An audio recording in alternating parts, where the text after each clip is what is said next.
Quietly. Why am I asking that? They're having too much fun. I love it. Okay, I'd like to call to order the regular meeting of the Town Council of the Town of Clarkdale for Tuesday, July 9th, 2024 at 6 p.m. at 6:02 p.m. in the Clark Memorial Clubhouse. Roll call, Vice Mayor Hunsetter. Here. Councilmember Babbitt Pierce. Present. Councilmember O'Neill. Here. Councilmember Jones. Present. And please note, Mayor Prudhomme Bauer is here. We have a quorum. Item number 3 is public comment.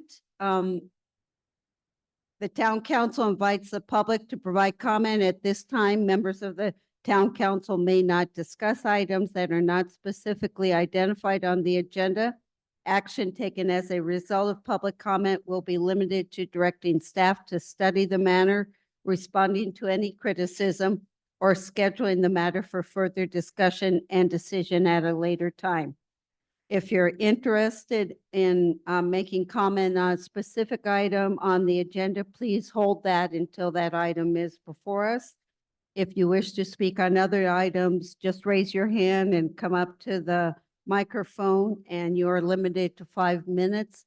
And if you want to speak online, just send a note to our town clerk and she will open you up for speaking. So is there anybody, as we get started, I think town manager Susan Guthrie is going to be the first at public comment. I think we are too. Thank you, Mayor. I appreciate you letting me sneak into public comment. I just want to read a message and then kind of recognize all of these great staff members that are up here. We want to recognize all those who rushed to the Centerville fire yesterday. We had, I think it was 3 structures involved in the fire, a home that was no longer habitable, and some sheds, and I think there was a lot of danger of this fire spreading. So, I lost my message, sorry. The call came out before swing shift was to be on duty, yet all sworn staff, including the swing shift and Ryan, arrived substantially before the fire department and immediately fought the Winfield fire and evacuated people from their homes. This included a disabled woman who was mostly carried down several stairs as fire was beside and behind her residence and smoke was billowing towards the officers. All of the officers had some level of smoke inhalation, and Officer Jackie received several cuts. You doing all right? Okay, good. Sergeant Guth, Lead Officer Johnston, Officer Montijo, Officer Cuelas, and Cadet Schomburger are to be commended for their fearless efforts in putting the safety of their community above their own safety and going above and beyond their call of duty today. With great respect, and where's our chief? And our chief. He was there as well. He just always forgets to include himself, but great leadership there. And I have a certificate for each of them. It's just paper, but I just really want to make sure that you know that how much we all appreciate what you guys do every day. And this is just a great example of your commitment to this community. And I really sincerely thank you. And Bailey is not a police officer. She's in our parks department, but Bailey lives in that neighborhood and happened to be present and was able to alert the officers of the disabled woman who was in her home and help make sure that she got out of that home safely. So we also wanted to recognize Bailey. So.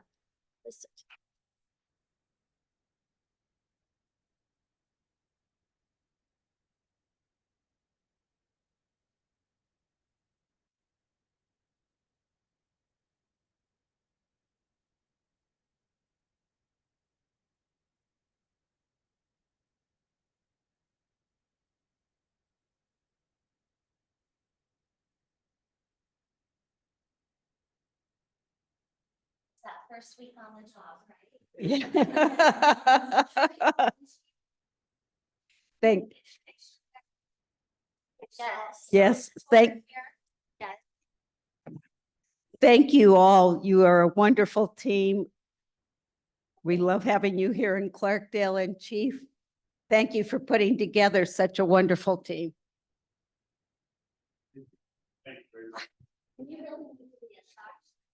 Yes, you do, Chief. And we have to get Chief in here. No, that's I'm. Oh. Ow. Oh. Workers' comp. Broke his knee.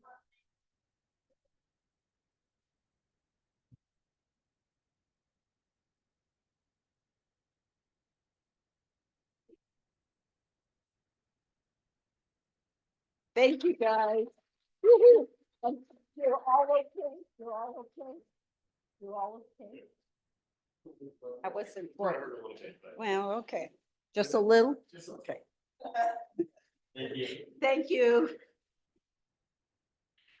Okay, anyone else who wishes to make public comment, please come up to the microphone if you do. Okay, is there anybody online who wishes to speak? Okay, seeing no one come up to the microphone, let's move on to item 4, which is reports. In the packet for this council meeting were reports from the mayor, vice mayor, and council members. I hope you've all had opportunity to look at them. So let's move on to item B, which are organizational reports, Verde Valley Transportation Planning Organization. I was unable to attend, but Terry Norman represented the town of Clarkdale, and when minutes are available, I will share them. Thank you. NACOG, Northern Arizona Council of Governments.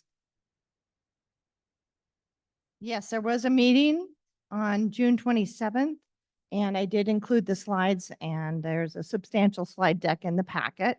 But I want to point out something specific and just try and clear up some misinformation that's been circulating about Meals on Wheels. I'd like to share an update from the meeting regarding the budget cuts for NACOG Aging. This unit operates independently within a council of governments and is dedicated to serving the area agency on aging. Lots of A's there. NACOG Aging has a network of service providers who provide direct services in local areas. Within Yavapai County, it's Verde Valley Senior Center, Sedona Adult Community Center, Chino Valley Senior Center, Prescott Meals on Wheels, Yarnell Community Center, and also similar providers in Apache County, Navajo County, and Coconino County. Federal and state funds are the primary funding, and it comes from DES and the Division of Aging and Adult Services. Meals on Wheels is only made possible through a unique mix of government funding, support from individual donors, and the volunteers that deliver the meals. Brandon Baxter provided an update on the aging budget situation. There are 10 slides in the packet if you want to look for the deeper details with the money, but the bottom, or I guess the overall, is the total fiscal year 25 budget decrease was a loss of 36% of the total budget, and that equates to about $3 million across all of those agencies I just named off. Several programs are experiencing the final expiration of the ARPA, as we know, the American Rescue Plan and the CARES Act, and both provided millions, and in the case of CARES, trillions of dollars of funding that we all knew was temporary.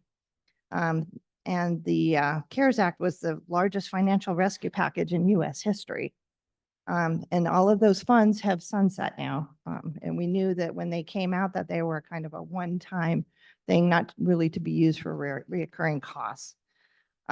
So the resulting cuts are affecting home delivered meal allocations, attendant care allocations, and housekeeping allocations. The funding that has been removed takes the budgets back to where they were pre-COVID. And in some cases, slightly higher as well. Really the best way to make a difference in this right now is to contact your federal, House, and state representatives and tell them that you support funding for Older Americans Act, the OAA, and also consider donating or volunteering locally to help bridge the existing gaps. So just wanted to kind of highlight that because I know that that's been an issue. And it's unfortunate, but I think we knew that those budget monies were going to go away. So thank you. Thank you. Northern Arizona Municipal Water Users Association, NAMWA. Meeting next week. Okay, thank you. Transportation Policy Advisory Council. Yes, we met, and the most important thing that we talked about was the regional priority projects list, which Clarkdale has done a great job of submitting projects to. So thank you to Town Manager Guthrie and the entire team.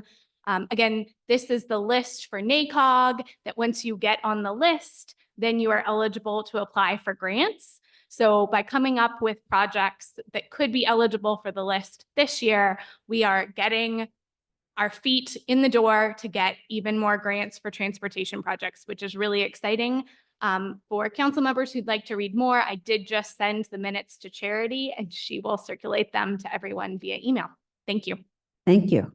Verde Front Leadership Council, I think we have a meeting in August, but I did have all the notes from our last meeting forwarded to you and have enjoyed reading them.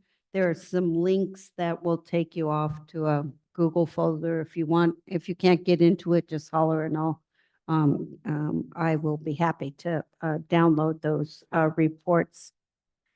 Sustaining Flows Committee. We have met and we are working on scenarios. The Yavapai Apache Nation and the Nature Conservancy have been looking at scenarios and trying to play out what might happen to the river if flows get cut, temperatures go up, we have population increases, all those different scenarios. And we've looked at about 5 or 6 of them, and I think we're going to continue to tease those out, and they may be presented at the State of the Watershed Conference in the fall. So I hope they are, because I think they're good information. Thank you. Yavapai Communities for Young Children. We had our quarterly meeting last month and the working group. So I'm part of the steering committee that has 4 overarching goals for the next 3 fiscal years. There's a working group that is focusing on this year's goal, which is to get the software community cares, which is a closed loop referral system, into more organizations. Right now, their focus on this side of the mountain is Manzanita Outreach, and Ben is incredible to work with. He has really done a great job of getting this in and working on it. But the goal is really to make sure that that families with young children have access to the resources that they need, especially if they are concerned that a child might not be developing at the rate at which they should be. So there are resources, but they're hard to get to in a lot of our rural communities. And so the working group is really putting things in place so we can have that closed loop referral system so people aren't getting referred and then if they don't access the services, we never hear from them again. The closed loop is really, really important. Great, thank you. Cottonwood Airport Noise Working Group, Laura. We have not met. The city of Cottonwood has not hired a new airport manager, and until that is done, we will probably not meet. Okay, thank you. That's all for our organizational reports. Let's move on to item 5, consent agenda. There are 2 items on consent this evening. One is approval of the minutes of our June 25th, 2024 meeting, and the list of budget transfers for fiscal year 23-24. Do you want to pull either one of these for discussion? Okay. If not, I'll take a motion. Madam Mayor, I move that we approve consent agenda items A and B. Okay. Is there a second? I'll second. It's been moved by Vice Mayor Hunsetter and seconded by Councilmember O'Neill to approve the consent agenda items A and B as presented.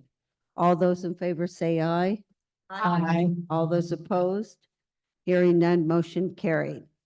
Okay, let's move on to new business. Our first item, 6A, is a public hearing on resolution 1714, updating the town fee schedule for utilities. We'll be holding a public hearing on that. That has to do with several items related to utility fees, and I believe Virginia Smith, our Public Works Administrative Manager, is going to give us a presentation of all those items. So welcome, Ash. After she gets done, then I'll open it up to public comment. Welcome, Virginia.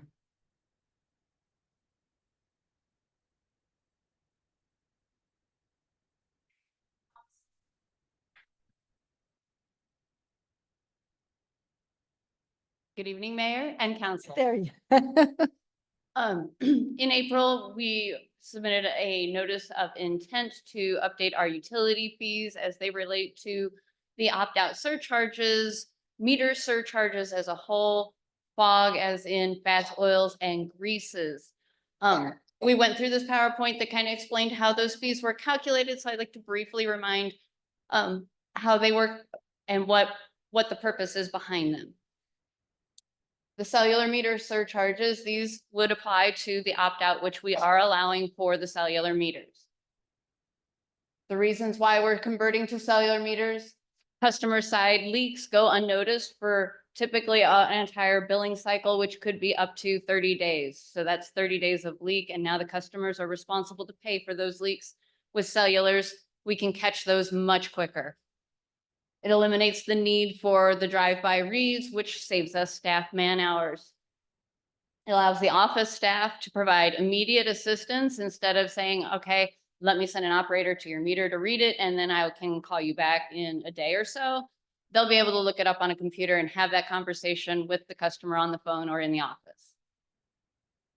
Currently, we have over 100 customer side leaks, and our admin staff cannot handle contacting all of them, especially with the unknowns of, I know you're leaking, but I'm not sure how much. So the assumptions we took when we calculated what it would cost us for the non-cellular meters, once we get the load out, optimal conditions exist. There's no equipment malfunctions, no running back and forth. The average distance to the meter is about halfway through town at an average 25 miles an hour. The FEMA rates for the fuel and pickup truck for equipment, and then an average fully loaded rate for our operator to go out there and come back. So the process changes, requests, meter reads, and meter rereads, and data retrievals. And these are all of the aspects that will change when we convert fully to cellular meters. So non-meter cellular setup. This is the process of going out, changing it from a cellular to a non-cellular meter. And then once that occupant moves out, converting it back to a cellular meter. And it lists all of the times and costs and related to labor and equipment for both of those actions. It ends up being a total of $68.60. Manual reads. So this is when I have to go out and pull the meter data out of the meter so that I can explain to the customer that their hourly consumption is this, and we draw a graph so that they can understand and see when and how often the water is being used on their property. We'll be able to pull it up on the computer. But there's the labor and equipment costs related to it. So it's $17 per meter read. That also includes our monthly reads, where everyone else will be pulling it out of the cloud on the cellulars. But for those that opt out of the cellular meters, I will send an operator and manually read that meter, open up the lid and look at it, and then report back the number. Radio reads. So it's going to take us about 31 non-cellular meter reads to make up for the software cost. Right now, I have 4 opt-out requests that I have flagged. We'll see how it goes. We could keep the software if we get above that, which could change things in the future, and we would update council on an annual basis. Meter rereads and data retrievals. This is for those leaks. There's more analysis that goes into data retrievals, because once that hourly data comes in, we analyze the spreadsheet and create graphs. Sometimes we have to print them or email them to the customer so that they can see it for themselves. And that's about $42.05 per data retrieval. So the recommended fees that we put on the notice of intent was a $75 one-time setup fee, which includes both ends of installing the non-cellular and then removing it. $17 a month for the manual reads and $50 per data retrieval. So that also means that every time I go out for a data retrieval, it would cost $50. Okay, I have a leak and I don't have a cellular meter. I have to go out, do the data retrieval to get the initial data. We give that to the customer. Okay, I think I fixed it. All right. Now I have to go back out to pull the data again, and there's another $50 fee that we would have to accrue for them. And that is all of the cellular meter reads, cellular opt-out fees and surcharges that were presented in the notice of intent. Meter replacement surcharges, we have meter replacement plan. As meters get old, they become less accurate. And so it is necessary to replace all of the meters on a consistent basis. Optimally, it's 10 years. After 10 years, they tend to degrade. The last time the surcharges were updated in our fee schedule was 2010, and they're all based on the size of meter that is in at each property. With the exception of the 5/8 meters, we're recommending, so the 1-inch meters are required for fire suppression. And when those fees were created, we allowed that 1-inch meters that were solely there for the purpose of fire suppression be charged at a 5/8 rate. And that goes for the utility fees as well as the surcharges and everything else. Unfortunately, the math doesn't work out when we're looking at surcharges because I have to replace the 1-inch meter, which costs more than the 5/8. So part of the notice of intent is to remove the asterisk and the note. And if you have a 1-inch meter, pay a 1-inch surcharge. If you have a 5/8 meter, you would charge a 5/8 surcharge. And there's the differences essentially right now. Up as the top chart, we're at a deficit of $406,000 if I continue to charge people over a 10-year span for the meter replacements. So we updated the fees to reflect the current prices for costs of meters and the actual meter size replacements. And that is all of the surcharges. The only other surcharge we updated was 1.5 inch, and that's just to account for the increase in price on those meters.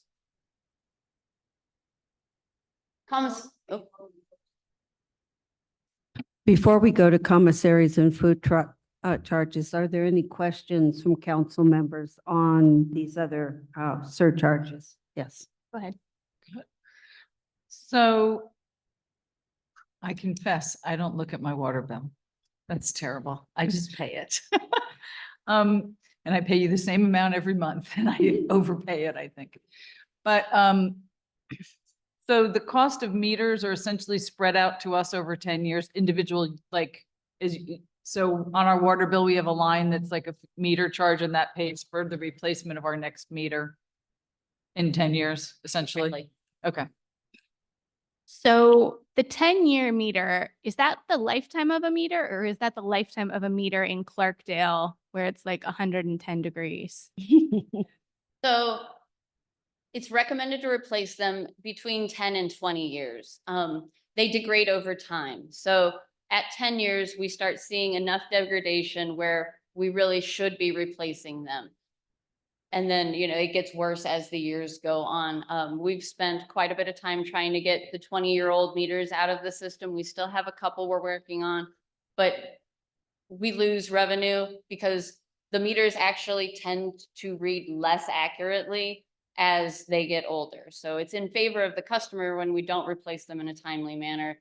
Unfortunately, we can't run a water system in that fashion. We have to account for the costs of the water. Thank you. Any other questions for Yes. you? Yeah, go ahead and look. Go, Lisa. Sure. So right now we have radio meters, right? So when you drive by, they pick it up on a device as they drive by. Right, we have a truck with two Right. antennas and And so they- the cellular meters will sit on top of the radio meters? It's right. It's the same. All we do is remove the radio antenna. It's the Mhm. same meter that sits in the box. So we remove that antenna and replace it with a cellular antenna that talks to the towers instead of the truck that's driving by. Okay, thank you. So the costs, let's go over those costs again so we're clear. So if somebody opts out, we pull the radio meter and put in a different one? Or we keep that one there and, So the meter will remain. okay, The only thing that changes is the antenna. So if Gotcha. they opt out, I'm gonna go and take the cellular antenna out of their meter box and put a radio antenna. gotcha. If, especially in this next year, while we're doing the conversion, we'll still be able to do some of these radio reads. Once we get to a point where 80–90% where it's less cost effective to keep that annual software cost, then we'll get rid of the software and we'll completely quit doing radio reads. Okay, okay, Sorry, in that case, we'll have to send somebody out, open the lid, read the meter. oh, I see what you're saying. It's So definitely when, makes sense. when this, we can't update the software anymore, then we have to go back to the old system. So you're going from radio to manual then? Mhm. Essentially, yes, is once we get fully loaded out and we get rid of the software, we're gonna go back to the opt-outs being just pure manual reads. But isn't an important function of that decision how few we get to? So is it 31? So if we have 32 people who opt out, we'll keep the radio reads. But if we have 30, we'll go to manual. Correct, and I'm still gonna leave the antennas of the radio antennas there, even though we're doing manual reads, because the radio antennas are what stores the data for those Gotcha. data retrievals. So if I remove the antenna altogether, then I have no way of understanding what leak is going on at that property. Yeah, okay, gotcha. So basically, it's going to cost somebody to opt out $17 a month. Is that correct? It'll be $50 for the setup and then 17 a month. Okay, 50 for the setup and 17 a month. I think it was 50. It Hold was on. a 50? 75. 75, gotcha. 75 is So what they're it's doing. 75 plus $17 a month.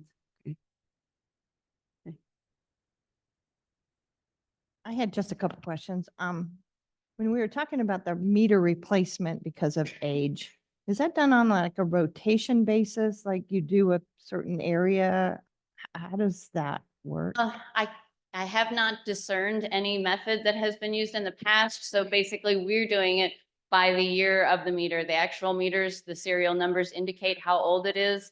And so we are just going one by one and trying to remove the oldest ones first because they're the ones that are going to show the most degradation. Okay, so over a period of a year, for example, you've replaced maybe 1/10 of them or something like that. Right. Well, I'm hoping in the end, we'll be able to block it out so that we have a subdivision or an area of town that we can just focus on each year over 10 years and just cycle through. Okay, and then your rate increases. I wasn't really clear. Does new construction enter into this at all, or is this all existing? These are all, I mean, it applies to all of them. New construction, we will automatically put in a cellular meter. When the occupant takes on the home from the builder, then, they'll come in and put in an application for service. They'll be told about the cellular meters and beacon and how to log in. And if they question and want cellular opt-out, then we send them that form and they fill it out. They would pay the fees right there at the beginning of their service. And we would go and change everything out. Okay, thanks for the. Any other questions? And so you've created a form that they manual or online kind of form? We will. We have not put it on paper, but we have it all scratched out. We just got to put it in a PDF format so that we can deliver it to the public, but it'll have all of the instructions of what options they will be, not having access to Beacon so that they could see their own meter data. And it will clearly define the fees right up front before they sign it so that they know what they're getting into. I just want to add, Virginia did a great job going over this, but for people more in the audience, because you all know this, is our water department is an enterprise fund, which means it's not supported by tax. It's completely self-supporting by the revenues it generates. So that's why we spend a lot of time analyzing what do things really cost, because it has to support itself as a business does. So it's kind of a different approach. And so the other thing I wanted to mention, just because I keep seeing it on social media, is the meters do not belong to the homeowners. The meters remain the property of the town of Clarkdale, and it's our system of measuring the water that we're providing to the customer. And so I see a lot of people kind of saying, well, that's my meter. Well, it's not. It belongs to the town of Clarkdale, and that's in town code. So, you know, we want to honor, I think Stafford was the only town that allowed people to opt out. Most communities, you have no choice, but you guys have been gracious enough to allow us to give people this option. But I just want to make sure people really understand the facts. And we have people who come in with a water leak with a $2,000 water bill. And so, you know, we want to make sure people really understand, you know, what the value of having this cellular meter, that you can set up alerts on your phone and you can get alerted if you have a leak, which can save you thousands of dollars plus wasted water. You know, we just did our water settlement. Saving water is very important. So those are just my comments. Thank you for your time. Okay, thank you. Any other comments? Okay, continue on. Commissaries and food trucks. So we do have some struggles with fats, oils, and greases in our wastewater system. We have worked with the Yavapai County Health to understand how their process works for commissaries and food trucks so that we can better administer our policy and what is going into our treatment plant.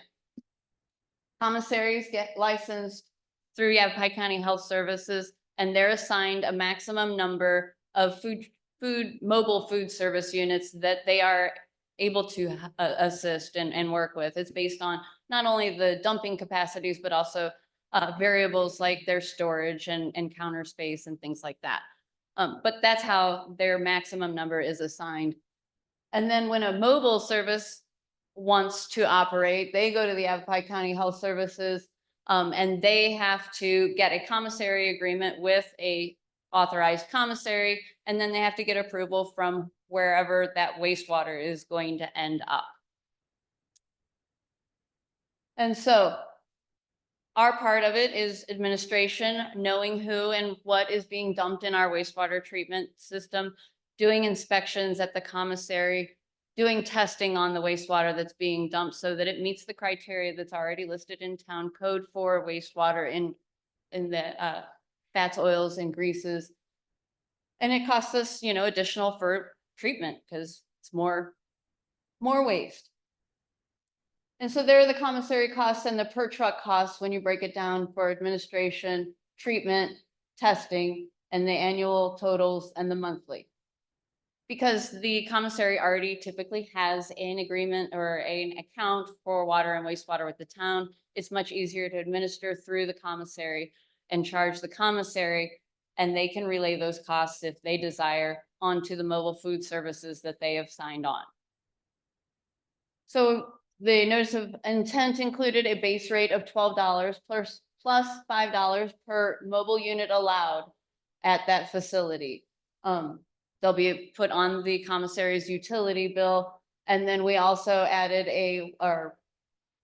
put a $100 per offense for illegal illicit dumping.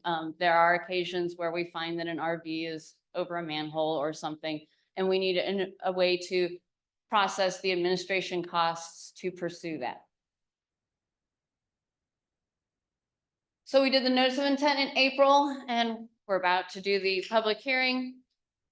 Do you have any further questions? How many commissary, people? One, One? have one. Yes.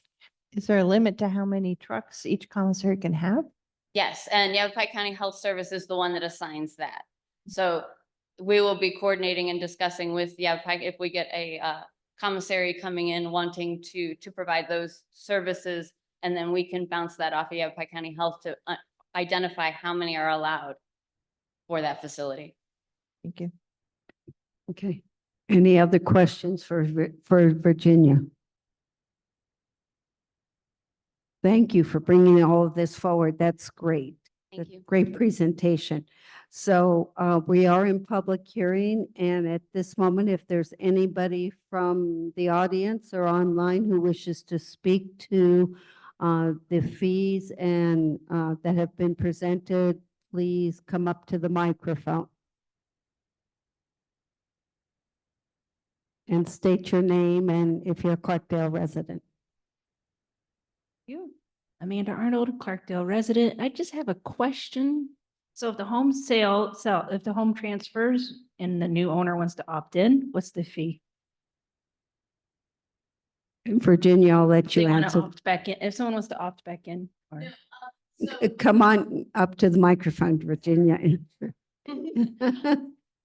So the way the fee is intended is that 75 for the previous owner covers the cost of them opting out and getting the non-cellular, as well as converting it back to a cellular as soon as they move out.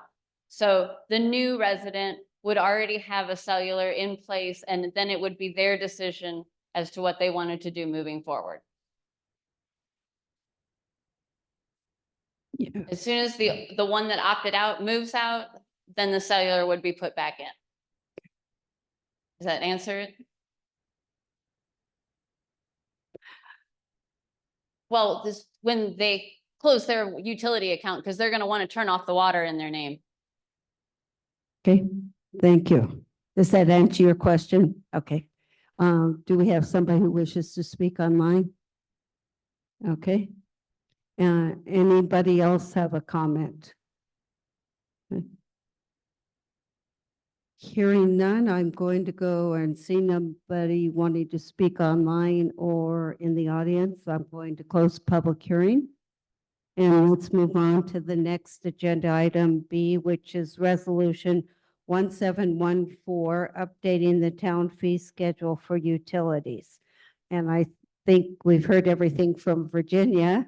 So any comments on this? Again, thank you, Virginia, for doing this. This is something that we had agreed to do, was to provide the opt-out option for those who wish not to have cellular meters. And so it's all been presented to us tonight.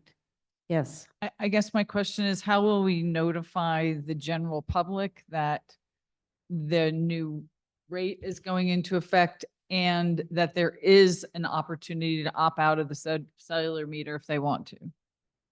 So we'll notify the public with the rate changes on our bills, just as we did the last cycle of utility when we did the rate study. And then provide that information on the website, and of course have something available in our office for any questions. As far as the people that want to opt out, as soon as we generate that form, we knock on the door every time we are about to change a meter. They have the opportunity to stop it there if they don't want a cellular. Our staff has been trained to say, okay, please contact our office, and then we will provide them an opt-out form at that point. Same if, it happens while they're not home, then they're more than welcome to call the office and we'll provide the form there. Currently, we're just flagging the accounts, so we're not changing anything with those addresses, and I'll reach out to them specifically because we have that list going. Okay, thank you. Thank you. I think it's really difficult anytime we increase fees, and these are small fee increases, but I know that that makes a difference for people, that this is going to be at the end of the year, a difference that could make a difference for folks. So this is a tough decision to make, but it's also important because we cannot be upside down in our enterprise funds. If we are, it means we're not doing our jobs to keep business running. So this is really tough, but I'm really grateful to the staff, Virginia, for all of the hard work that you did, and to make sure that we can allow people to opt out, but we're not upside down in it. So thank you. Any other comments? Okay, hearing none, I'll take a motion. Madam Mayor, I recommend that we approve Resolution 1714, amending Resolution 1708, and updating utility-related fees for the Public Works Department, and authorize the mayor and town clerk to execute all documents. Okay. Is there a second to the motion? I'll second. Okay, it's been moved by Vice Mayor Hunsetter and seconded by Councilmember Jones to approve Resolution 1714, amending Resolution 1708 and updating utility-related fees for the Public Works Department and authorize the mayor and town clerk to execute all documents. And I would concur with what Marnie said. We don't like raising fees, but we felt this was a move that we wanted to offer, and we do need keep our enterprise funds healthy and above the line, and making sure that they're paying for themselves. So with that, all those in favor of the motion, please say aye. Aye. All those opposed? Hearing none, motion carried. Thank you. Let's move on to item 6C, which is ordinance 431, adoption of the property levy tax for the fiscal year ending June 30th, 2025. This is like our final step. And we have Finance Director Julie Goucher will speak on this topic. Thank you. As you said, this is our very last step in the entire budget process for fiscal '25, which has been a long process and nice to see it coming to its conclusion. What you have before you is the adoption of the ordinance for the property tax levy. This is a reduction of the rate from 1.415 to 1.3443. The slide that Charity brought up should look very familiar by now, but it just speaks about our property tax levy, the calculation of how we get there. A little reminder that this is less than 10% of our revenue that we receive in the town, so of our overall budget. So this will generate $667,000 of revenue to the town. I'm just looking for a motion to adopt. Are there any questions for Julie? Seen it before.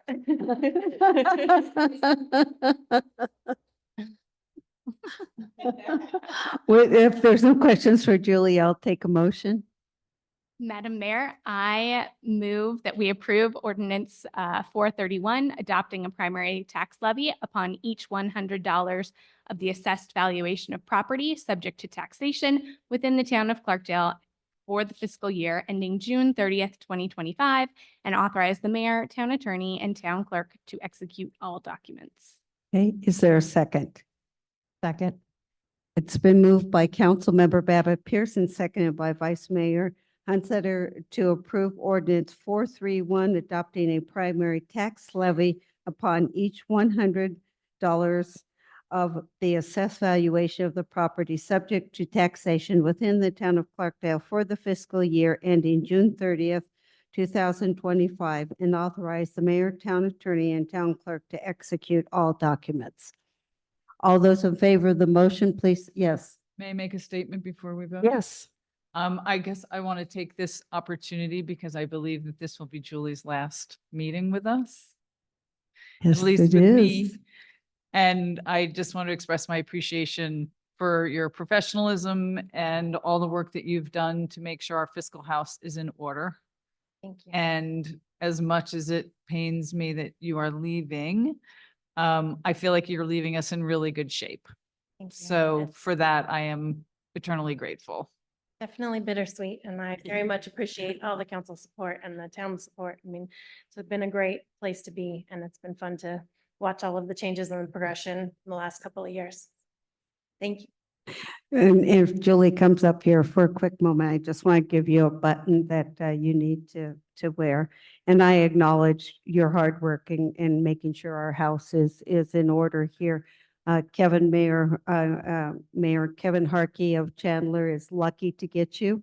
I will tell him that the next time I see him at the executive committee meeting, and he better treat you well or we're going to bring you back to Clarkdale. How's that? Oh, good. Hey, there's hope yet. So Julie, this is a button you need to wear.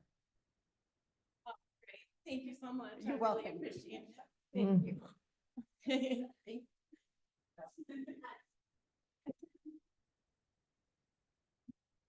you. we vote? Not yet. With that, we have a motion. All those in favor of the motion, please say aye. Aye. All those opposed? Hearing none, motion carried on our final budget item we need to take care of. And I think, council members, if you do not want to keep your budget books, you are welcome to drop them back off at the office. Correct? Okay. You can keep parts of it. You can keep whatever you want, but if you don't want parts of it, turn it back in. Oh, she'll turn in last year's? Okay. Let's move on to item 60, which is professional services contract with Cool Enterprises LLC for an affordable housing plan. This is in our strategic plan, and we have Assistant Town Manager Ruth Mayday, who will speak to this. Yay. Good evening, Mayor and Council. Before you, you have a professional services contract between the Town of Clarkdale and Keel Enterprises. Many of you may remember Martina Keel. She did the plan for Patio Park and brought our attention to this funding opportunity through the Arizona Department of Housing. We worked closely with her to submit an application, which was successful. And because she is highly qualified in this field, and is part of a co-op purchasing agreement, which saves us a lot of time and money for going out for RFP and so forth. We've decided to engage her as the professional consultant for this project. Attached to your staff report is a very long list of things that she's responsible for. She will be doing the bulk of the heavy lifting. The town staff will be working on this as well, but the bulk of the work is incumbent on her to perform. We will also be retaining a professional, and we'll go out through the same procurement process for updates to the town code to ensure that it's compliant and provides what we need to make sure that we can implement the plan and address some housing needs in the community. So with that, I'd be happy to answer any questions anyone has. Are there any questions for Ruth? Not a question. I'm just really excited that we're getting this plan in place, that we were able to utilize grant funding to do it, so that when we're talking to developers, we have a really good idea of what we need in our community. Thank you. Any other comments for Ruth?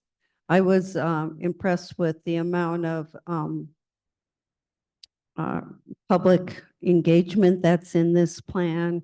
So it's not just staff and council, but it's going to involve going out in the community and creating some focus groups and discussion, open houses, and actually have a working group of some sort that will be working with her in developing this plan.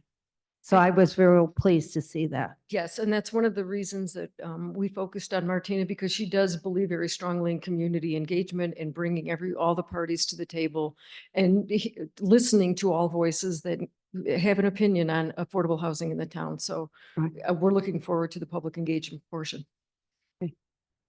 Anything else? If not, I'll take a motion.